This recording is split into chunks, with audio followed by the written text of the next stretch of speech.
welcome back to our channel. So till now we have studied the landforms. We have studied that there are three major landforms. तीन major landforms हैं, that is mountains, plateaus and plains. हमने पिछली video में mountains का complete concept समझ लिया है. Mountains का कंप्लीट कॉन्सेप्ट हमने पिछली वीडियो में समझ लिया है, which is part 2. Now we are doing part 3 of this chapter, which is will try to complete it. Let's see how long it goes. तो हम अब करने जा रहे हैं second major landform of the earth, जिसको बोलते हैं plateau. So what is a plateau? Plateau एक एलिवेटेड फ्लैट लैंड है. Elevated flat land. हमने क्या किया था माउंटेन्स में? माउंटेन्स भी एलिवेटेड लैंड होता है, बट यहाँ पे एलिवेटेड के साथ वर्ड यूज़ हुआ है फ्लैट. दिस मीन्स कि यहाँ पे ऊपर एलिवेशन तो है लैंड की, बट ऊपर जाके वो फ्लैट हो जाता है, उसमें समिट नहीं है. हमने पिछली वीडियो में डिस्कस किया था समिट क्या होता है. समिट का मतलब होता है हाईएस्ट पॉइंट या पीक ऑफ द माउंटेन. तो अब प्लेट्यूज में पीक नहीं होता, लैंड का हाइट तो होती है प्लेन एरिया से, जो उसके लैंड के आसपास का सराउंडिंग एरिया है. प्लेट्यू के आसपास का जो सराउंडिंग एरिया है वो होता है सी लेवल, मतलब वो फ्लैट लैंड होता है, बट थोड़ा सा एलिवेट होके वो फ्लैट बन जाता है. It is like a table top. So elevated flat land is called plateau. तो ये वर्ड हमने ज़रूर मेंशन करना है, flat. Then flat topped table land, और हम कह सकते हैं plateau. What is a plateau और what are plateaus? Plateaus are flat topped table lands. They are above the surrounding area. तो ये है सराउंडिंग एरिया, इस सराउंडिंग एरिया से अबव होता है वो. जैसे कि अगर आप अपना फ्लोर मान लो कि आपका फ्लोर है एक सी लेवल, और जो अगर आप उसके ऊपर एक टेबल रख दो तो वो टेबल का टॉप जो है वो फ्लैट है, then it is a plateau. That table becomes a plateau. तो क्या डिफरेंस हुआ? माउंटेन में there is a small summit, but plateau में there is no summit. Then base दोनों का ब्रॉड ही रहता है. So what are the features of a plateau? पहला फीचर क्या है? हाइट. अब प्लेट्यूज की हाइट वेरी कर सकती है इन 1000 मीटर्स, और मतलब कितनी भी हो सकती है, कुछ ऐसा फिक्स नहीं है. So here they have mentioned this line that the height of plateaus vary from few 100 metres to several 1000 metres. And कुछ 100 मीटर्स या कुछ 1000 मीटर्स में भी उनकी हाइट हो सकती है, कुछ फिक्स नहीं होता इसमें. Then what is the age? इसकी एज क्या हो सकती है? नेक्स्ट फीचर कि जो प्लेट्यूज हैं वो यंग भी हो सकते हैं और ओल्ड भी. जैसे हमने माउंटेन्स में भी पढ़ा था कि कुछ यंग फोल्ड माउंटेन्स हैं, कुछ ओल्डेस्ट फोल्ड माउंटेन्स हैं, और कुछ वेरी ओल्ड फोल्ड माउंटेन्स हैं.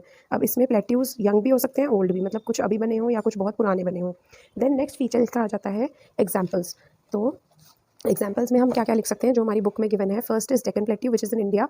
It is one of the oldest plateau.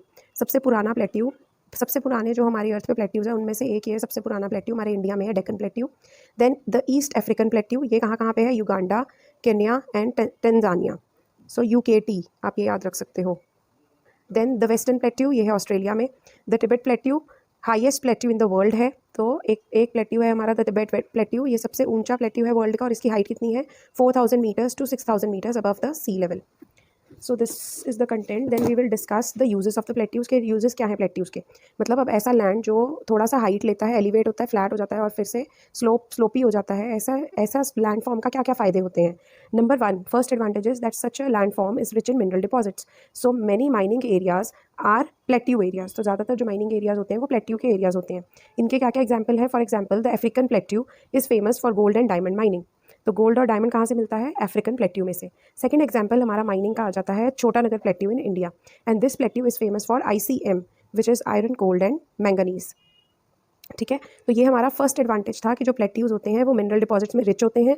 और इसके दो एग्जांपल्स हैं, अफ्रीकन प्लेट्यू जहाँ पे डायमंड और गोल्ड की माइनिंग होती है, और छोटा नगर प्लेट्यू हमारे इंडिया का, जहाँ से हमारे को कौन कौन से मिनरल्स मिलते हैं? ICM, iron, coal and manganese. Second हमारे को यूज़ क्या है प्लेट्यू का कि यहाँ पे बहुत सारे वाटरफॉल्स मिलते हैं, जहाँ पे रिवर एक बहुत ही ज़्यादा हाइट से गिरती है.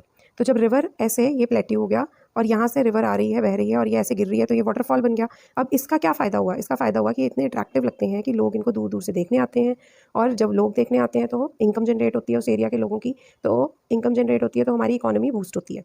तो इनडायरेक्टली बहुत फ़ायदे हैं, मतलब हमारा टूरिज्म इंक्रीज़ होता है. अब इसके एग्जाम्पल्स क्या हैं? हुंड्रा फॉल्स. हुंड्रा फॉल्स कहाँ है? छोटा नगर प्लेट्यू में, ऑन द रिवर सुबर्णरेखा. तो ये हमारे कहाँ का प्लेट्यू है? इंडिया का. दूसरा इसका एग्जाम्पल क्या है? जॉग फॉल्स, जो कर्नाटका में है.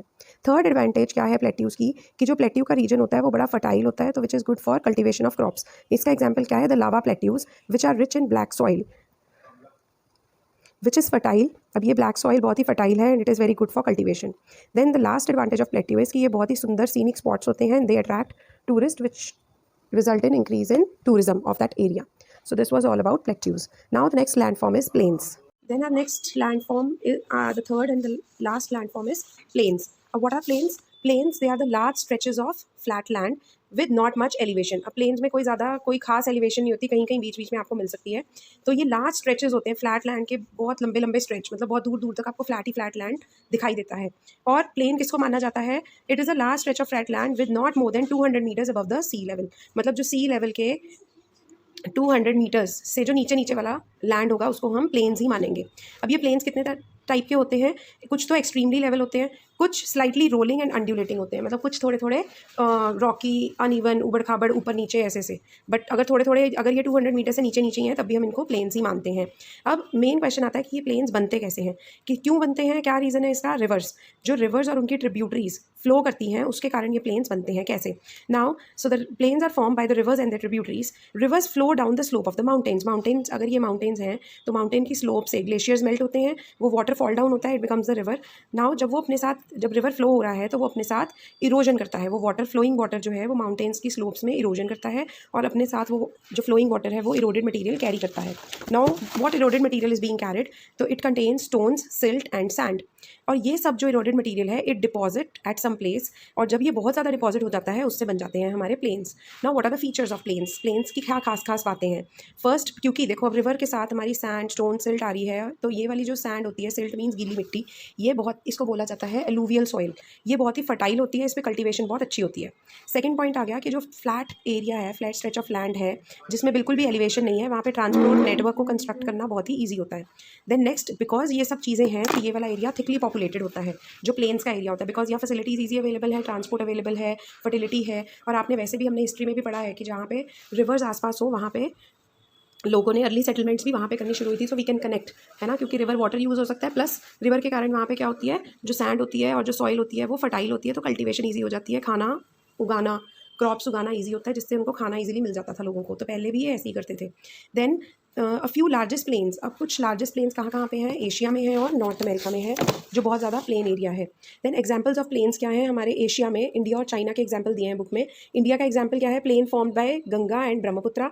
तो जो रिवर गंगा है वो गंगोत्री से आती हुई ऊपर हिमालय से जब वो फ्लो होती है, ओरिजिनेट होती है, तो वहाँ से फिर ये गंगा हमारा पंजाब, उत्तर प्रदेश, हरियाणा, इस सब में फ्लो हो रही है। तो plains form by Ganga and then Brahmaputra जो नॉर्थ ईस्ट में इंडिया के, तो वहाँ पे जो ब्रह्मपुत्र और गंगा के कारण प्लेन्स बन रहे हैं वो हमारे इंडिया का एग्जाम्पल है। Then another example of plains is plains formed by Yangtze river in China. तो चाइना में यांगसे रिवर भी एक प्लेन बनाती है। It is also an example of the plain. ना what are the uses of plains? तो हमने पहले भी डिस्कस कर लिया कि वहाँ जो प्लेन्स है वहाँ पे थिक डेंस पॉपुलेशन होती है, ह्यूमन हैबिटेशन हो जाती है, there is great concentration of people, मतलब वो थिकली पॉपुलेटेड होते हैं, they are very useful for building houses and construction, other construction buildings आसानी से बन जाती हैं, they are useful for cultivation because of highly fertile soil, तो कल्टिवेशन ईजिली हो जाती है। And which are the most, so these were the uses. Then most densely populated region, plain region कौन से हैं? Indo Gangetic plains. तो जो हमारे गेंजेटिक प्लेन्स है, गंगा के जो प्लेन्स हैं वो सबसे ज़्यादा क्या है?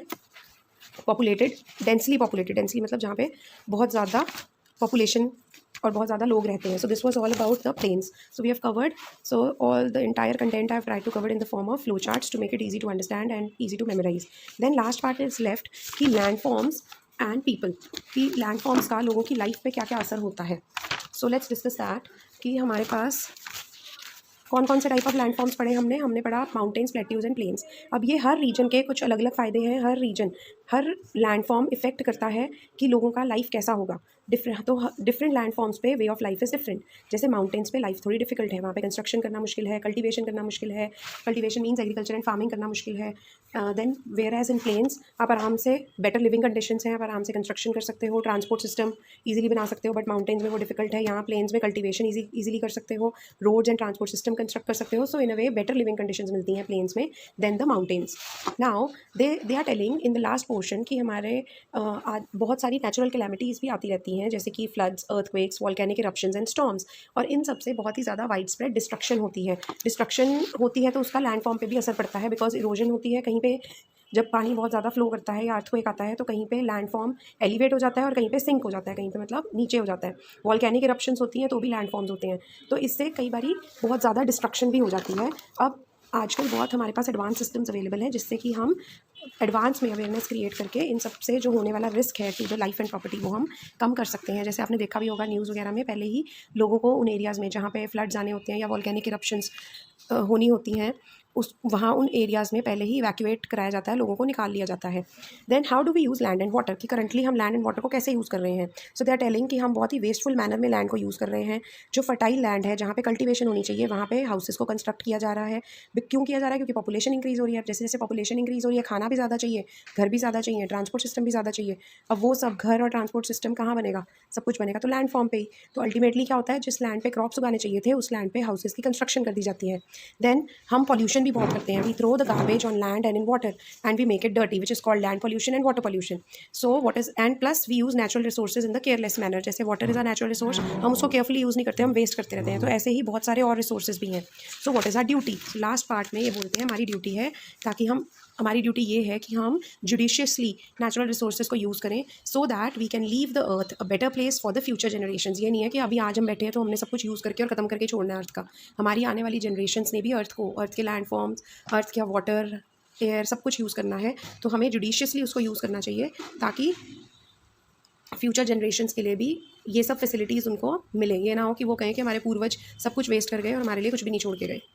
Then there is one do you know box, Swachh Bharat mission. Swachh Bharat mission क्या है?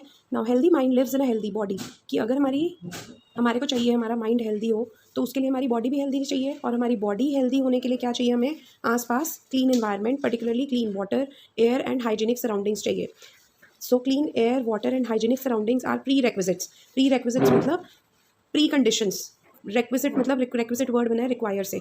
सो प्री रिक्वायर्ड कंडीशंस हैं कि अगर हमारे को बॉडी हेल्दी रखनी है तो हवा, पानी और आसपास की सराउंडिंग क्लीन होनी चाहिए। अगर बॉडी क्लीन होगी, हमारी हेल्दी होगी, तो हमारा माइंड भी हेल्दी होगा। Swachh Bharat mission is a government of India programme aims to achieve all these for the people. और स्वच्छ भारत मिशन का क्या मेन एम है? To achieve healthy body and healthy mind through clean air, water and hygienic surroundings.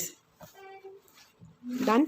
Then so here the question can be, how do we use the land in a wasteful manner? So all these points that we use the land in wasteful manner by constructing the houses on fertile land, by throwing garbage in land, by throwing garbage in water, and by polluting them. And we should avoid using these important gifts of nature in the careless manner. And what is our duty? हमारी duty क्या बनती है? हमारी duty is to leave the earth a better place for the future generations. So this is a picture of a plateau, जहाँ पे देखो यहाँ पे एलिवेटेड है, मतलब सी लेवल से तो अबव है, बट ऊपर वाला फ्लैट लैंड है, पीक्स नहीं है। This is the picture of a plain. So you should go through these pictures. आपको फोटो भी आ सकती है कि ये पिक्चर कौन सा लैंड फॉर्म दिखा रहा है। This is a picture of a plain, ठीक है। कोई भी माउंटेन रीजन नहीं है, यहाँ प्लेट्यूज है, कुछ एलिवेशन नहीं है। Then what is this picture? Rope bridge, Arunachal Pradesh. तो दिस इज़ अरुणाचल प्रदेश में एक रोप ब्रिज है। Then this is a polluted river, right. Then if we look at these pictures below, this is number 1 is a picture of a desert. Then number 2, it is a picture of a beach. Then number 3, it is a picture of waterways. These are the snake boats probably which are being used. Then next, this is a picture of kacha houses or the mud houses. Then these are the pictures of ka houses which probably are built on the mountains. Then this is the picture of plantations, tea plantations probably, क्योंकि वहीं पे ऐसी ladies generally दिखाते हैं. Then this is a picture of river rafting. Then this is the picture of snow. This is a picture of mountain wherein the herd of sheep and goat are grazing. Then if you look carefully, this is the picture of step farming. यहाँ पे steps नज़र आ रहे हैं, अगर हम ध्यान से book में आप देख सकते हो। So then we have back exercises. इसमें ये वाला पार्ट हम बाद में डिस्कस करेंगे। The mountains differ from the hills in terms of elevation. तो माउंटेन्स और हिल्स में क्या फ़र्क होता है? एलिवेशन का। तो जिनकी स्लोप और एस्पेक्ट का नहीं होता, एलिवेशन के कारण डिफरेंस होता है। 600 मीटर वाला जो हमने किया था ना, 600 मीटर्स वाला point. Then glaciers are found कहाँ पे? प्लेन, प्लेट्यूज और mountains. We know mountains. Deccan plateau कहाँ पे लोकेटेड है? केन्या, ऑस्ट्रेलिया या इंडिया? इंडिया में। रिवर यांगजे कहाँ फ्लो करती है? चाइना में, अभी भी पढ़ा। Important mountain range of Europe कौन सी है? Alps. Then fill ups, the dash is a broken flat और low level land. This is called a unbroken flat. Broken नहीं है, plains. This is a plains. अब यहाँ पे प्लेन्स का स्पेलिंग अलग है, PLAINE। The Himachal and Alps are the examples of young fold types of mountains. तो ये हमने टाइप्स ऑफ माउंटेन्स में डिस्कस करा था वीडियो नंबर 2 में। Then dash areas are rich in mineral deposits. Mineral deposits कहाँ पाए जाते हैं? प्लेट्यू एरियाज में। Then dash are the line of mountains. Line of mountains को क्या बोलते हैं? Range. The dash areas are most productive. तो सबसे ज़्यादा प्रोडक्टिव फॉर फार्मिंग कौन से है? Plain area. तो प्लेन के स्पेलिंग ठीक करने, PLAIN. So here our chapter is complete, the explanation part. We will do some extra question answers and these back answers of the back questions in the next video. I hope you like the explanation and you have been able to understand this chapter thoroughly. So if you like it, do share it with your friends, and please like and subscribe our channel. Thank you. All the best.